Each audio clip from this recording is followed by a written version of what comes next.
Start strong, finish strong. Wolf is always scratching. Let's roll. Up at 3:45 a.m., cardio by 4:45 a.m., hitting the iron by 6:15 a.m., in my pickup truck by 7:15 a.m., heading to work, ready to get after it, ready to shoot. There's no substitute for hard work. I'm gonna make something out of myself, but it's gonna be so good, it's bad.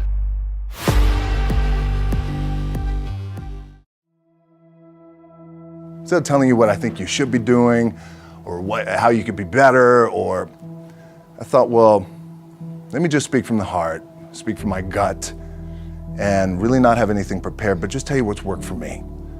And maybe some of the stuff that's worked for me might work for you now, currently, presently, as you guys have your goals and ambitions, but then further on down the line, as you guys continue to live your life. This idea and this notion that you could be anything you want, and you can accomplish anything you want, right? We hear that. You've heard that from the time you were little boys. You hear that now. You're already incredibly accomplished. You guys know that. The thing that has worked for me is to remember the hard times. So, and I'm sure you guys all have your processes. And again, I'm going to tell you what's worked for me.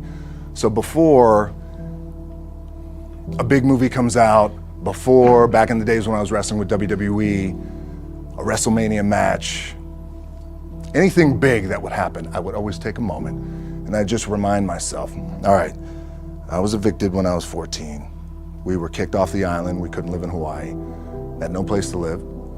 A lot of shit happened then when I moved to Nashville. I was arrested multiple times by the time I was 16 years old.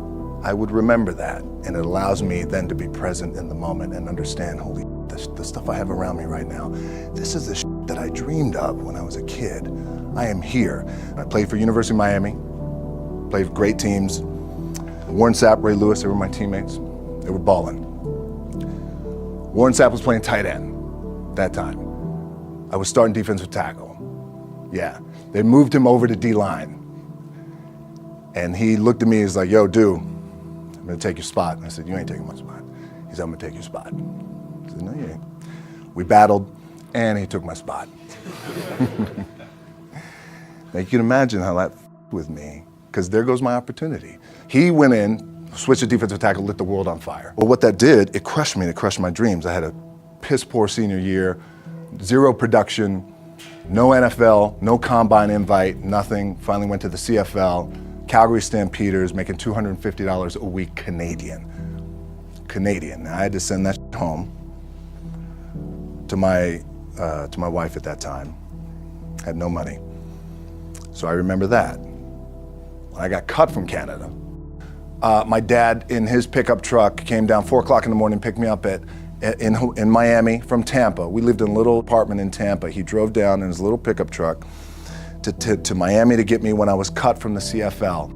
And I thought, well, I leave home like you guys left home. I'm ready to tackle the world, get after it, achieve my dreams and goals. Crushed by 22, 23 years old. Now I gotta move back in with my mom and dad. I played on great teams though. Wait a second, this is not supposed to be my future. I'm supposed to be in the NFL right now. I'm supposed to be making a lot of coin and buying my parents buying me taking care of my wife, but it never happened. So I pulled out my wallet, I thought, well, let me see how much money I have. I opened it up, I had a 5, a 1, and change. Well, at least I rounded up to $7. But I thought, God, ain't this a bitch? I got $7 in my pocket. Where the f do I go now? What do I do? I can't go back to CFL. The point comes where you hear that voice, the big run's over. Like, you're done, right? So I heard that voice. So as Coach was saying, man, I hold on to that. I'm telling you, I keep, my back is up against this mother. We laugh, we joke, we have a good time, but my back is still up against this mother. I do not forget it. What this also helps me do, and again, it works for me, is at some point, you gotta be tired of not being number one. You have to be, and you gotta play angry, and I play angry. Now, I'm cool and calm with my approach, and when I step out on my field, which is a set, or, you know, like, there's some, and you're always gonna have haters, and haters are like, well, God damn, man, how many movies are you gonna make, or how much shit are you gonna do? Like, you do a lot of shit. I say, yes, it's my ambition. Of course, why not? I could do it, yeah. I love what I do. And not only that, but in what world do we not work every day? my back is up against this thing, you know, and I started to play angry, by the way, and I still play angry. My last match, Brock Lesnar, transitioned, and I realized if I had to be great at something, I wanted to be great in this world of Hollywood and movie making and producing and entertainment, I had to commit, and like you guys have to commit. Obviously, you commit to something, commit to the goal.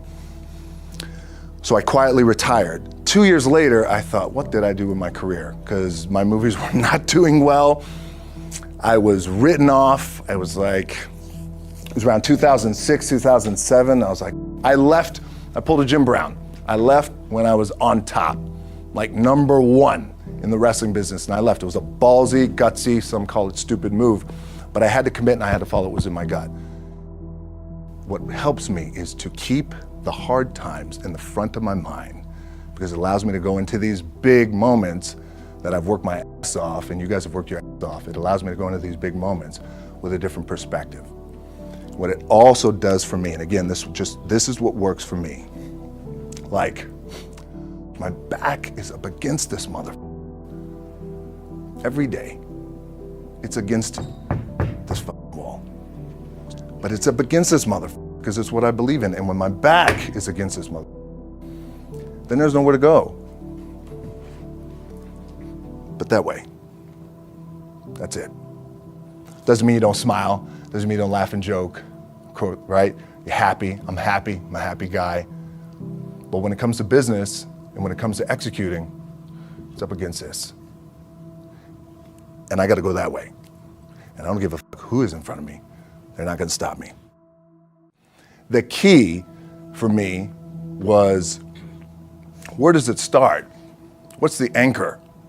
What's the anchor?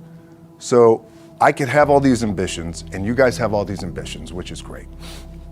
It's important. I'll play this role, you'll play that role.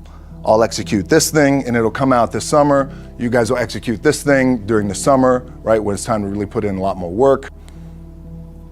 But the key with me is just always finding what the anchor is. And the anchor is getting up at 4 o'clock in the morning every day before anybody else and grounding my thought process is in the no one will outwork me. No one. I love and I respect you guys. Motherfucker won't outwork me. All starts with this. 2 hands, putting it to work.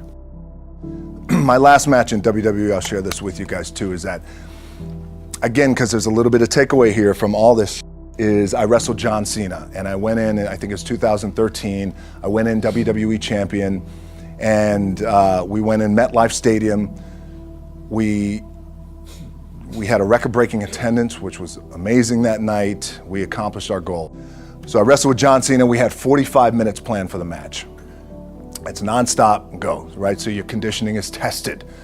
And at that time, I wasn't full-time in WWE. I was just doing these spot matches where I was still shooting G.I. Joe, I think, or Pain and Gain at that time. It was Fast and Furious 6 in London. Had to travel in the ring, get all my ring work in, travel back to shoot Fast and Furious, then back, WWE Raw, doing those shows, the big build up to WrestleMania against John. We get to MetLife Stadium, it's a big night, this is it, it's game night, right? It's championship night for me. 45-minute match planned out. There's no cut, there's no, all right, well, let's pick it back up tomorrow, you know, it's go time, it's just like you guys in a game. I'm getting scared because I'm thinking, man, well, what happens if I pinch something or something like, you know, I don't know, your mind starts fucking with you in the moment. There's 85,000 people, your adrenaline's rushing.